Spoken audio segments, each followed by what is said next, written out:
तो देखो यार, आज बात करने वाले हैं हम स्पीयरमैन के बारे में। कोरिलेशन का इस समय हमारा चैप्टर चल रहा है। कोरिलेशन वाले चैप्टर में जैसे कि हमने आपको बताया था कि हम 3 मेथड पढ़ेंगे। सबसे पहला पढ़ेंगे Karl Pearson's coefficient of correlation, दूसरे नंबर पे पढ़ेंगे स्पीयरमैन्स कोएफिशिएंट ऑफ कोरिलेशन और तीसरे नंबर पे हम पढ़ेंगे कॉन्करेंट डेविएशन मेथड। एक होता है KFC, इसका नाम है KSC। के का मतलब Karl Pearson's coefficient of correlation, S का मतलब है Spearman's coefficient of correlation, C का मतलब है कॉन्करेंट डेविएशन मेथड। देखो यार, Karl Pearson's coefficient of correlation के ऊपर हम पहले ही चर्चा कर चुके थे, जिसके अंदर हमने डायरेक्ट मेथड भी पढ़ा था, शॉर्टकट मेथड भी पढ़ा था। दोनों चीज़ें हम पहले आपको बता चुके थे कि भैया डायरेक्ट मेथड कब लगाना है, शॉर्टकट मेथड कब लगाना है। अगर मान लो एक्स बार और वाई बार में से दोनों में से कोई भी एक आपका डेसिमल में आ जाए या दोनों आपके डेसिमल में आ जाए, तब तो आप लगा देते हैं शॉर्टकट मेथड, अदरवाइज आप लगाते हैं डायरेक्ट मेथड। हाँ या ना? आज हम चर्चा करने वाले हैं स्पीयरमैन्स कोएफिशिएंट ऑफ कोरिलेशन के बारे में। अब सबसे बड़ा प्रश्न ये आ सकता है कि भैया एक बात बताओ कि जो स्पीयरमैन्स कोएफिशिएंट ऑफ कोरिलेशन है उसे हम निकालना क्यों सीखे, जब आप already Karl Pearson's coefficient of correlation निकालना हमें सिखा चुके हैं। तो देखिए, हमने एक चीज़ आपको बताना चाहेंगे कि जैसे कि इसमें अगर मान लीजिए कभी भी तथ्यों को संख्याओं के रूप में मेजर करना पॉसिबल नहीं होता है, तो उस कंडीशन में हम कोएफिशिएंट ऑफ कोरिलेशन निकालने के लिए रैंक डिफरेंस मेथड अर्थात स्पीयरमैन्स कोएफिशिएंट ऑफ कोरिलेशन का प्रयोग करते हैं। मतलब जो स्पीयरमैन्स कोएफिशिएंट ऑफ कोरिलेशन है उसे अपन एक और नाम से जानते हैं, जिसका नाम है रैंक डिफरेंस मेथड, और इसे अपन रिप्रेजेंट करते हैं रो से। Karl Pearson's coefficient of correlation को अपन रिप्रेजेंट करा करते थे आर से, इसको अपन रिप्रेजेंट करते हैं पी से, और पी भी हम बनाते हैं गिरता हुआ, क्योंकि जब पी गिरा था काफ़ी ज़्यादा रोया था, तो इसको अपन गिरते हुए पी को नाम देते हैं रो का। किस चीज़ का नाम देते हैं भैया? रो का। ठीक है जी, सही है। हमने ये भी बता दिया कि स्पीयरमैन्स कोएफिशिएंट ऑफ कोरिलेशन आपको कब निकालना है कि जब तथ्यों को संख्याओं के रूप में मेजर करना पॉसिबल नहीं होता है। भैया एक बात बताओ कि एग्जाम में हम कैसे पहचानेंगे कि हमें जी कोएफिशिएंट ऑफ कोरिलेशन स्पीयरमैन के मेथड से निकालना है। अगर मान लो प्रश्न में कहीं पे भी आपको रैंक दिया हुआ है या स्पीयरमैन दिया हुआ है, या तो कहीं पे भी आपका रैंक लिखा हुआ आ जाए या कहीं पे भी आपका स्पीयरमैन लिखा हुआ आ जाए, तो उन दोनों ही कंडीशंस में आप क्या करेंगे कि आप स्पीयरमैन्स कोएफिशिएंट ऑफ कोरिलेशन निकालेंगे, राइट। और इस तरीके का जो प्रश्न है अक्सर 15 नंबर में पूछ लिया जाता है आपके एक्सटर्नल एग्जाम में, बीकॉम में। ठीक है जी, सही है। अब सबसे बड़ा प्रश्न ये उठता है कि भैया जब रैंक आ जाए या स्पीयरमैन आ जाए तो उस कंडीशन में हमें ये निकालना है। जैसे इस वाले प्रश्न में रैंक दे दिया है आपको, इस वाले प्रश्न में रैंक दे दिया है, ठीक है। इस वाले प्रश्न में अगर आप देखोगे यहाँ पे भी देखो आपको रैंक दे दिया है, इसके अलावा देखो यहाँ पे आपको रैंक दे दिया, रैंक दे दिया, रैंक रैंक रैंक। इस तरीके से कहीं पे भी किसी प्रश्न में रैंक या स्पीयरमैन लिखा हुआ आ जाए तो उस कंडीशन में समझ जाओ कि हमें पहला वाला नहीं, कौन सा वाला फॉर्मूला लगाना है, दूसरा वाला। यानी वहाँ पे आपको Karl Pearson's coefficient of correlation ना निकाल करके क्या निकालना है, स्पीयरमैन्स कोएफिशिएंट ऑफ कोरिलेशन। ठीक है। जब आप स्पीयरमैन्स कोएफिशिएंट ऑफ कोरिलेशन निकालने के लिए बैठेंगे वहाँ पे भी आपके सामने दो सिचुएशन आ सकती हैं, जब रैंक असमान हो, जब रैंक समान हो। आप इससे मतलब ना रखें, आप ये समझें कि जब भी हम स्पीयरमैन्स कोएफिशिएंट ऑफ कोरिलेशन निकालने के लिए बैठेंगे वहाँ पे फॉर्मूला अप्लाई करेंगे 1 - 6 सिग्मा डी स्क्वायर वटे N into N square minus 1। 1 तो हमारा कांस्टेंट रहेगा, 1 में तो कोई चेंज होगा ही नहीं, 6 का 6 रहेगा। ठीक है। अब भैया सिग्मा डी स्क्वायर कैसे आएगा, जब हम सारे के सारे डी स्क्वायर को ऐड कर लेंगे, और डी स्क्वायर कैसे आएगा, जब हम डी की डी में गुणा लगा देंगे। जब हम डी की डी में गुणा कर देंगे तो हमारे सामने क्या आ जाएगा, डी स्क्वायर। ठीक है जी। अब भैया डी कैसे निकलेगा, तो यहाँ पे हम डी निकालने के लिए क्या करेंगे, आर एक्स में से माइनस कर देंगे आर वाई को, तो हमारे सामने क्या निकल करके आ जाएगा, डी। डी का मतलब क्या है भैया, यहाँ डिफरेंस। डिफरेंस का मतलब है अंतर। डिफरेंस का मतलब क्या है, अंतर। और एन का मतलब क्या होता है, एन का मतलब होता है नंबर ऑफ आइटम्स। एन का मतलब क्या होता है भैया, नंबर ऑफ आइटम्स। ठीक है जी। क्या क्वेश्चन करना स्टार्ट करें, देखो आपको बहुत बढ़िया तरीके से समझ में आएगा। जैसे कि अगर मैं बात करता हूँ क्वेश्चन नंबर 50 की, तो यहीं से हमारा रैंक डिफरेंस मेथड स्टार्ट होता है। सबसे पहले मैंने क्या करा है, बढ़िया तरीके से पहले इस क्वेश्चन को कॉपी कर लिया है। स्वाति पब्लिकेशन की ये बुक है, इसका मैंने क्वेश्चन नंबर 50 कोरिलेशन को कॉपी कर लिया है। एक तरफ दिया हुआ है इकोनॉमिक्स, एक तरफ दिया हुआ है स्टैटिक्स। तो भाई एक तरफ हमने क्या करा है, तो भाई देखो, स्वाति पब्लिकेशन का आज हम प्रश्न स्टार्ट करने के लिए जा रहे हैं। क्वेश्चन नंबर 50 हम देख रहे हैं कोरिलेशन का। इसमें दिया हुआ है 10 परीक्षार्थी ने अर्थशास्त्र और सांख्यिकी में निम्नलिखित अंक प्राप्त किए। एक तरफ आपको इकोनॉमिक्स के नंबर दिए हुए हैं, एक तरफ आपको स्टैटिक्स के नंबर दिए हुए हैं। आपसे अंग्रेजी में कह रहा है find the rank correlation coefficient. कुल मिलाकर के यहाँ पे आपको क्या निकालना है भैया? Coefficient of correlation. Coefficient of correlation, right.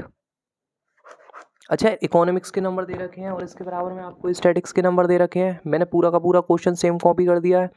इसके बाद में सबसे पहले मेरे को क्या करना है, इसमें रैंक दिया हुआ है। मैंने कहा भैया यहाँ पे क्या निकालना है मेरे को? स्पीयरमैन्स कोफिशिएंट ऑफ कोरिलेशन। मैंने क्या करा, पीछे से चीटिंग करके फॉर्मूला छाप दिया, P बराबर 1 minus 6 sigma T square divided by n into N square minus 1। ये जो उल्टा ई है इसको हम कहते हैं सिग्मा, ठीक है जी। 1 minus 6 sigma D square divided by n into N square minus 1। 1 तो हमारा कॉन्स्टेंट रहेगा, माइनस भी हमारा रहेगा ही रहेगा, 6 भी हमारा कॉन्स्टेंट रहेगा। सिग्मा डी स्क्वायर कैसे आएगा? जब हम सारे के सारे डी स्क्वायर को ऐड कर देंगे। अब भैया डी स्क्वायर कैसे आएगा? जब हम डी की डी में गुणा लगाएंगे। क्या हमारे पास डी है पूरे प्रश्न में कहीं? नहीं भैया, हमें तो केवल एक्स और वाई दिया हुआ है। अब डी कैसे आएगा? हमारे भैया ने पीछे बताया था कि आर एक्स में से अगर मान लो आप आर वाई माइनस कर दोगे तो उस कंडीशन में आपके सामने डी निकल करके आ जाएगा। तो भैया हमारे पास ना तो आर एक्स है ना आर वाई है, तो सबसे पहले हम क्या करेंगे? आर एक्स निकालेंगे। सबसे पहले क्या करेंगे भैया? हम आर एक्स निकालेंगे, उसके बाद आर वाई निकालेंगे, ठीक है जी।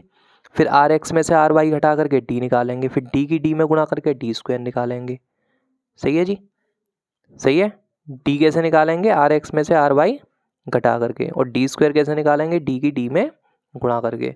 तो ऊपर का फॉर्मेट आपको याद करने की आवश्यकता नहीं है। अगर आपको फॉर्मूला याद है तो उस कंडीशन में आप फॉर्मेट खुद बना सकते हैं, राइट। अब आर एक्स कैसे निकालना है भैया?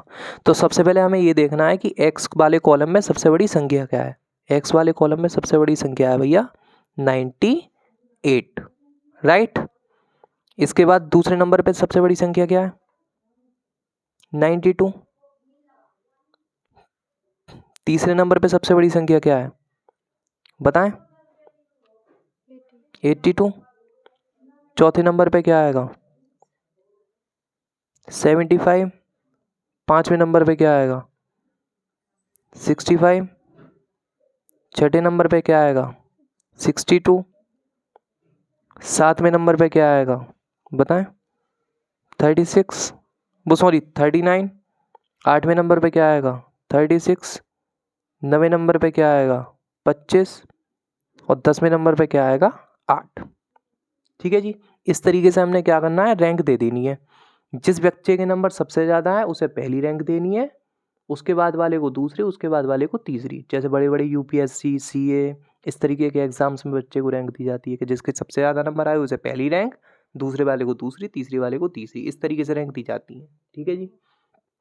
इसी तरीके से हम क्या करेंगे? स्टैटिक्स में सबसे ज़्यादा बच्चे के किसके नंबर आए हैं? 91 वाले के, तो इसे हमने कितनी रैंक दी थी? पहली रैंक। उसके बाद दूसरे नंबर पे 86, तीसरे नंबर पे 84, चौथे नंबर पे बताएं? चौथे नंबर पे क्या आएगा? 68। पांचवें नंबर पे क्या आएगा बताएं? पांचवें नंबर पे 62। छठे नंबर पे क्या आएगा? सातवें नंबर पे 58। आठवें नंबर पे क्या आएगा? 51, राइट। नवें नंबर पे क्या आएगा? 49। और 10वें नंबर पे क्या आएगा? 35। इस तरीके से हम क्या करेंगे? रैंक दे देंगे। फिर उसके बाद में हम क्या करेंगे? आर एक्स में से आर वाई घटा करके यहाँ पर डी निकालेंगे। और डी निकालते समय हमें प्लस माइनस के चिन्हों का विशेष रूप से ध्यान रखना है। जैसे हमने 10 में से माइनस करा 3, तो यहाँ पे कितना आ गया? 7। 8 में से 8 माइनस करा तो कितना आ गया? 0। 1 में से 1 माइनस करा कितना आ गया? 0। 9 में से 6 माइनस करा 3। 3 में से 5 माइनस करेंगे, माइनस का 2 आएगा क्योंकि माइनस का 5 बड़ा हो जाएगा। 2 में से 2 माइनस करा, राइट। अब इसके बाद में हम क्या करेंगे? डी की डी में ही गुणा करके डी स्क्वायर निकालेंगे। जैसे 7 7 49, 0 का 0, 3 3 9, 0 का 0, 2 दूनी 4, 0 का 0, 1 1 1, 5 25, 2 दूनी 4। स्क्वायर कैसे निकालते हैं? कैलकुलेटर में आप निकालेंगे। या मैनुअली निकालना चाहें, जैसे मेरे को 2 का स्क्वायर निकालना है तो मैं 2 की गुणा 2 में ही कर दूंगा, तो मेरे सामने क्या आ जाएगा 4। ठीक है जी। अच्छा, इसके बाद में क्या करें, अब सारे के सारे डी स्क्वायर को ऐड करेंगे, हमारे सामने सिग्मा डी स्क्वायर आ जाएगा। डी स्क्वायर को कैसे ऐड करना है, 49 9 4 1 1, 49 9 4 1 25, 49 9 49 9 4 1 25 और 4 करके कितना आ गया 92। यहाँ पे 1 का 1 रहेगा, माइनस का माइनस रहेगा, 6 का 6 रहेगा, इन दोनों के बीच में कोई चिन्ह नहीं है तो हम गुणा का मान लें। सिग्मा डी स्क्वायर कितना निकल करके आया 92 डिवाइडेड बाई एन। एन का मतलब है नंबर ऑफ संख्या, ठीक है, नंबर ऑफ आइटम्स, 1 2 3 4 5 6 7 8 9 10। एन बराबर कितना है भैया इस वाले प्रश्न में हमारा 10, तो यहाँ पे एन बराबर कितना आ गया 10। एन के स्क्वायर का मतलब क्या होता है 10 का स्क्वायर, माइनस का माइनस, 1 का 1, 1 का 1 आ गया, माइनस का माइनस, 6 की गुणा 92 में कर दें। माइनस आप 1 बिल्कुल अलग लेकर के चलना है, कुछ बच्चे बटे के ऊपर लिख देते हैं, वो गलत हो जाता है। 1 आपका बिल्कुल साइड में रहेगा, राइट। अब जैसे मैंने क्या करा, 6 की गुणा मार दी कितने में 92 में, तो मेरे सामने कितना आ गया 552 डिवाइडेड बाई 10 का 10 रहेगा, 10 के स्क्वायर का मतलब क्या होता है 100, माइनस का माइनस आ गया, 1 का 1 आ गया, 1 का 1 लिख दिया, माइनस का माइनस, 552 का 552 आ गया, 10 का 10 रहेगा, 100 में से 1 घटाया कितना आया 99, 1 का 1 आ गया, माइनस का माइनस, 552 का 552, राइट। 10 का 10 आ गया, इन दोनों के बीच में कोई साइन नहीं है तो हम क्या मान लें कि इन दोनों के बीच में गुणा का चिन्ह लगा हुआ है, 99 लिख दें, राइट।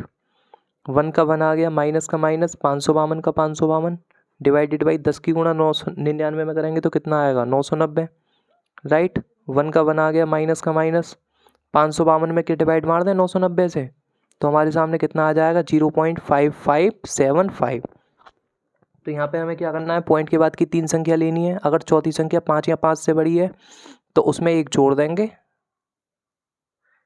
अगर मान लीजिए पॉइंट के बाद की चौथी संख्या 5 से छोटी है तो उस कंडीशन में उसे छोड़ देंगे। मतलब पॉइंट के बाद की जो चौथी संख्या है 5 या 5 से बड़ी है तो तीसरी वाली संख्या में 1 जोड़ देंगे, अदरवाइज चौथी संख्या को छोड़ देंगे। यहाँ पे 0.5575 आ रहा है तो क्या लिख देंगे 0.558, 0.558, 1 में से माइनस कर देंगे 0.558 को, कितना आ गया 0.442, कितना आ गया भैया 0.442, यही हमारा आंसर है, आप चेक कर सकते हैं इसमें, ठीक है जी 0.442। तो देखो भाई अब बात करने वाले हैं क्वेश्चन नंबर 56 के बारे में। 56 पहले हमने डिस्कस करा था रैंक डिफरेंस मेथड के अंदर क्वेश्चन नंबर 50 कोरिलेशन वाले चैप्टर में। अब हम डिस्कस करने वाले हैं क्वेश्चन नंबर 56 के बारे में, क्योंकि 50 के बाद में क्वेश्चन नंबर 56 आपका बेहद इंपॉर्टेंट हो जाता है, ठीक है जी।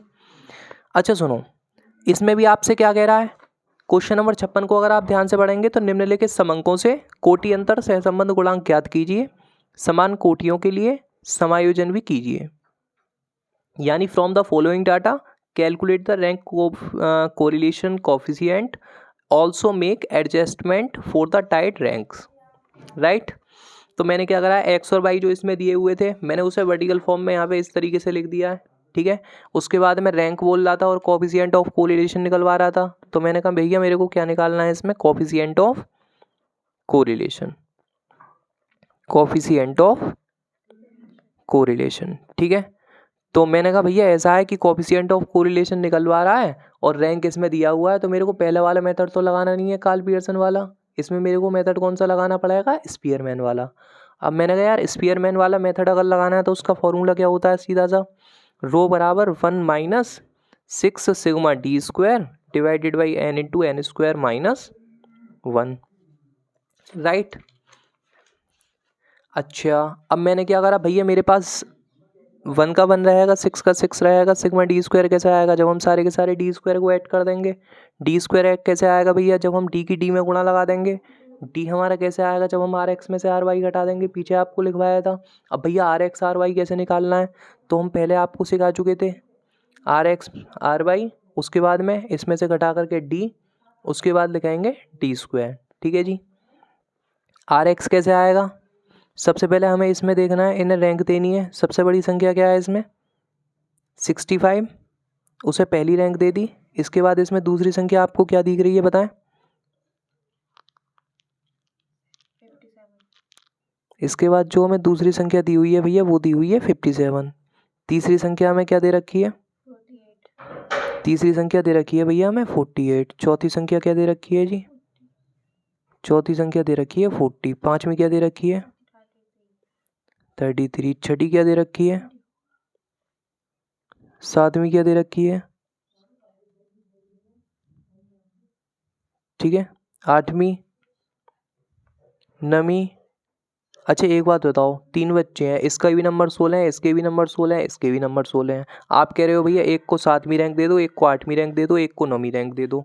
क्या ये तीनों दोनों बच्चे आकर के हमसे नहीं लड़ेंगे कि भैया नंबर तो उसके भी, मतलब ये दोनों बच्चे आकर के हमसे नहीं लड़ेंगे कि भैया नंबर तो उस बच्चे के भी 16 थे, उसे तो आपने 7वीं रैंक दे दी, लेकिन हमें आप 8वें और 9वें नंबर की पोजीशन पर क्यों भेज रहे हो?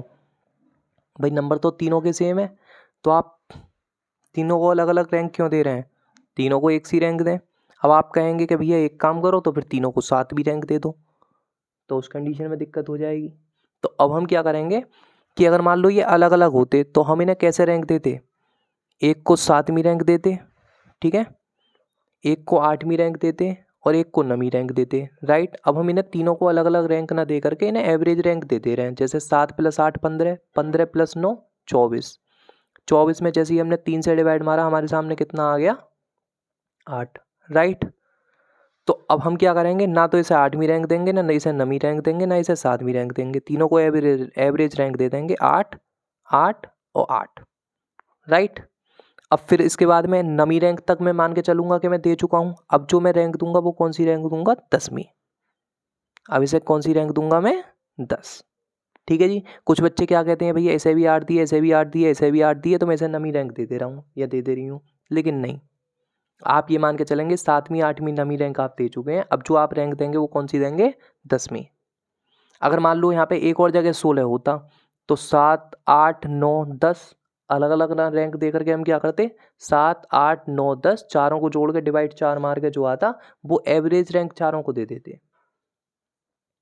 अगर मान लो यहाँ पर 16 3 बार ना होकर के 2 ही बार 16 होता तो हम 7वीं और 8वीं रैंक ना दे करके दोनों को अलग अलग, दोनों को जोड़ करके 7 + 8 डिवाइडेड बाई 2 यानी कि 7.5वीं रैंक दोनों को दे देते। मतलब जितनी रैंक समान है तीनों को जोड़ो, डिवाइड मार दो जितनी रैंक समान है, राइट। अच्छे से समझ में आया? इसी तरीके से अब हम आर वाई निकालते हैं, वाई को रैंक देते हैं। आर वाई का मतलब है वाई को जो हम रैंक देंगे उसे नाम दिया जाएगा आर वाई का।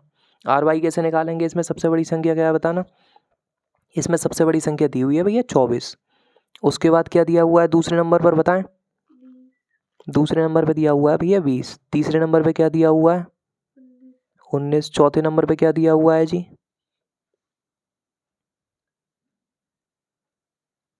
बताएं। 15। चौथे नंबर पे दिया हुआ है भैया हमें 15। पांचवें नंबर पे क्या दिया हुआ है? छठे नंबर पे क्या दिया हुआ है? छठे पे भी भैया 13। और कहीं 13 दिख रहा है आपको? नहीं भैया। तो मैं क्या करूँगा, इसे 5वीं और छठी रैंक ना दे करके क्या करूँगा? 5 + 6 डिवाइडेड बाई 2, यानी 5 में प्लस करके 6 को कितना आएगा? 11 डिवाइडेड बाई 2 करके कितना आ रहा है? 5.5। यानी मैं इसे भी 5.5वीं रैंक दे दूंगा और इसे भी कौन सी रैंक दे दूंगा? 5.5वीं रैंक दे दूंगा, राइट। अब देखो 6 तक हम रैंक दे चुके हैं। अब जो अगली छोटी संख्या होगी उसको हम कौन सी रैंक देंगे? 6 के बाद में 7वीं रैंक, राइट। इसके बाद देखना 13 के बाद छोटी संख्या क्या है? 9।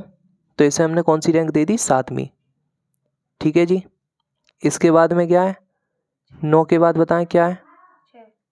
6। इसे 8वीं देते, ठीक है, और इसे 9वीं देते। इन्हें 8 और 9 रैंक ना दे करके हम क्या करेंगे? 8 + 9 डिवाइडेड बाई 2।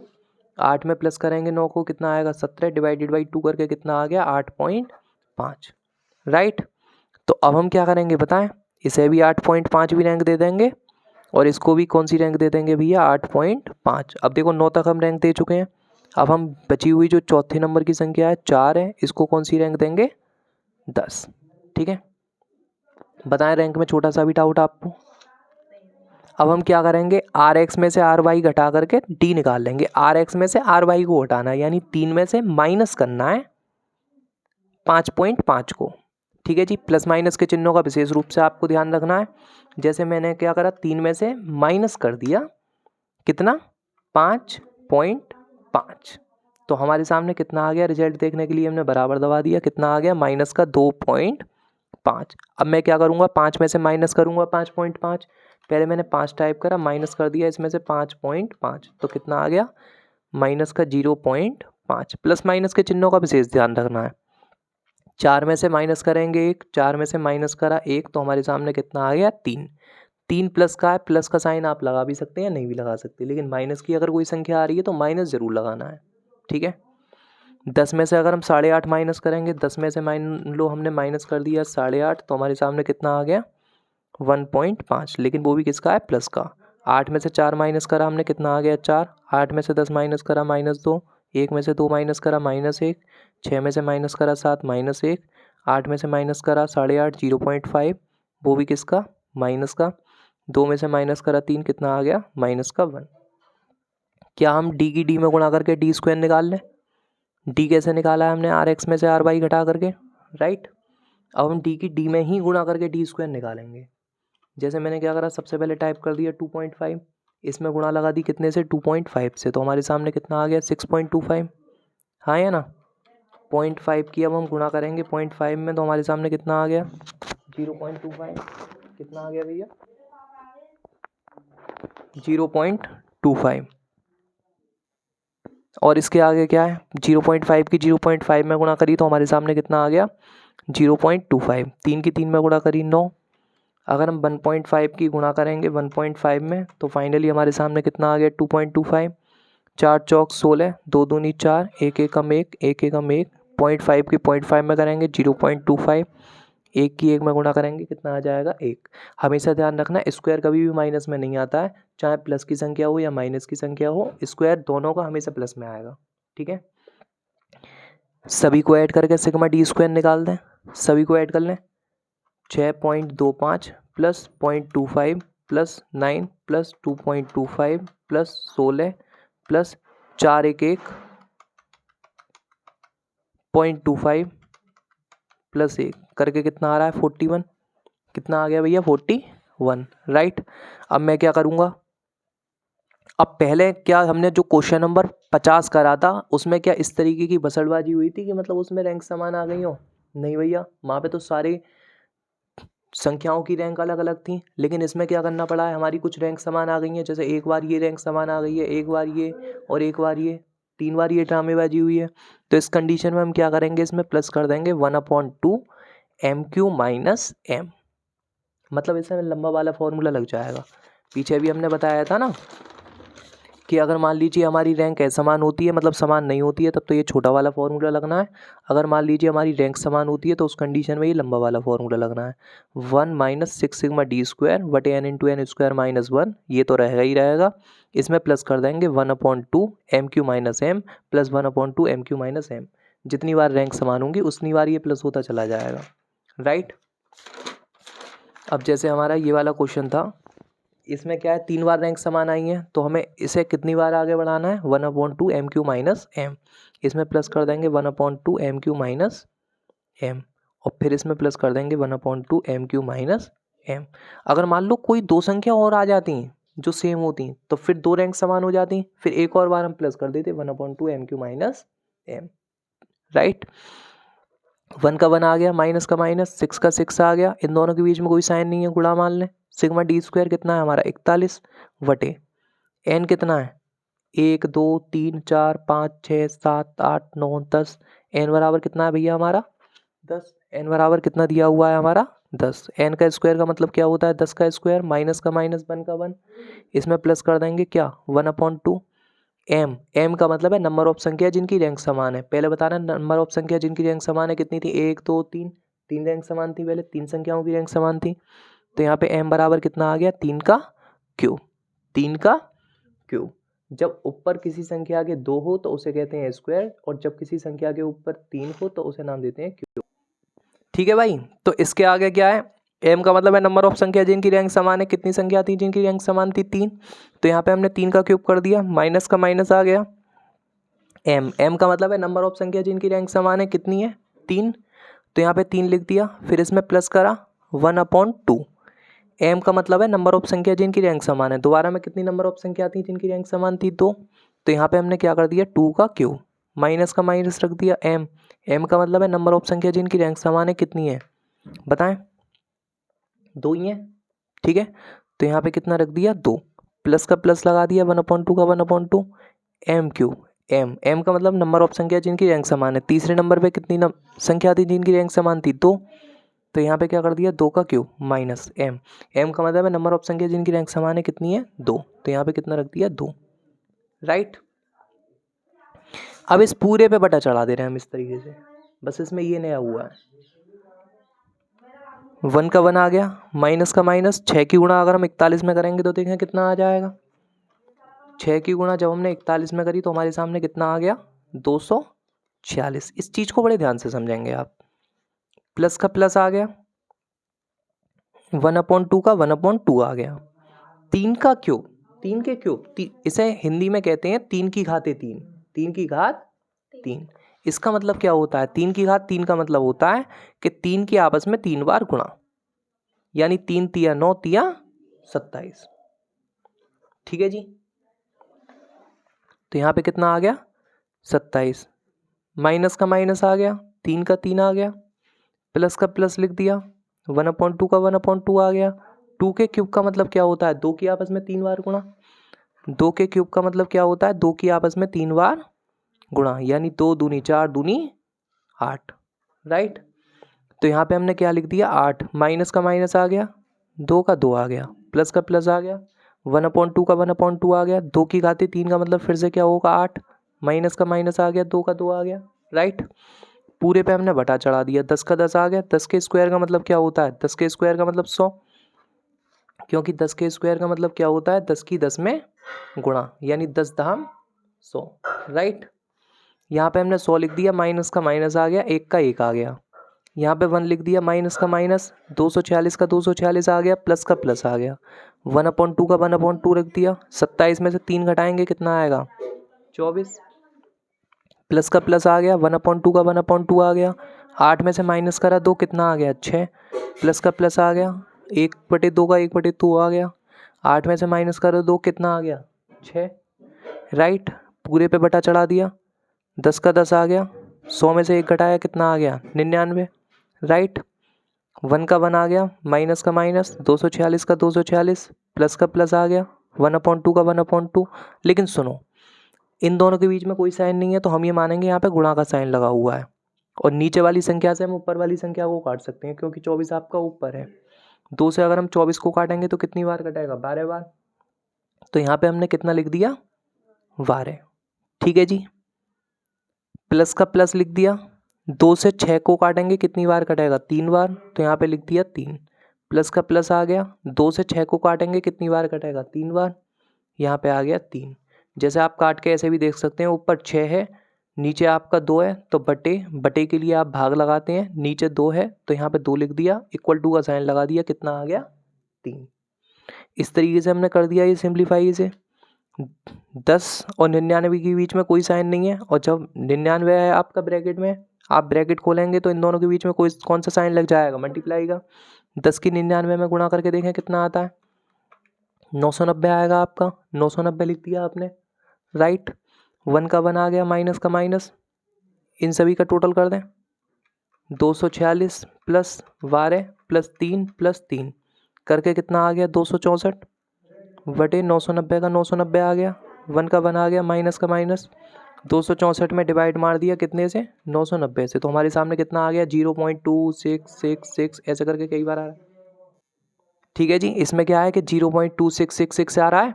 पॉइंट के बाद जो हमारी चौथी संख्या है वो 5 से बड़ी है, तो हम क्या करेंगे? तीसरी वाली संख्या में 1 जोड़ देंगे। अगर मान लो पॉइंट के बाद की चौथी संख्या हमारी 5 से छोटी होती तो उस कंडीशन में हम उसे छोड़ देते, ठीक है जी। जैसे यहाँ पे 0.2666 दिया हुआ है, तो हम क्या कर देंगे? 0.267, 6 में 1 प्लस करेंगे तो कितना आ जाएगा? 7।